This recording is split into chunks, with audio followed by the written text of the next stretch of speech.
কাজ শেষ করার পর বাসায় যাচ্ছিলাম, এমন সময় দেখি ফারহান ভাই উইকলি ভিডিও শ্যুট করতেছে। পরে গাড়ি থেকে দাঁড়াইলাম, দেখলাম যে ফারহান ভাই কীভাবে শ্যুট করে, আর বাস্তবে দেখলাম আমি অনেক বড় ভক্ত তার। পরে ভিডিও যে করবে, যে এখানে অনেক মানুষ দাঁড়িয়ে আছে, কিন্তু পুলিশ আছে, ভিডিও করা এলাও না, তাও অনেক কষ্ট করে ভিডিও করছি।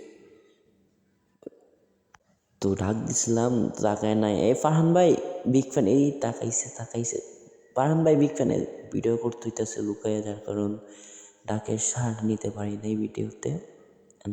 এখানে ডিরেক্টর হয়ে গেছে কীভাবে কী করতে হবে, শ্যুট নিতেছে। তো এখানে তারা টাচ খেলতেছে, যারা দুজন পাশে আছে বসে তাদেরকে চিনে, জাস্ট ফারহান ভাইটিকে চিনি।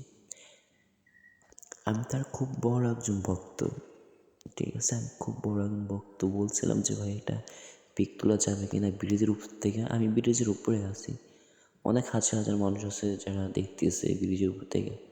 পুলিশ আছে এখানে, নামা যাইতেছে না, যারা নামছিল এই জায়গার স্থানীয়, জায়গাও নামতে পারছে, আমরা এই জায়গার স্থানীয় তাই আমরা নামতে পারি না।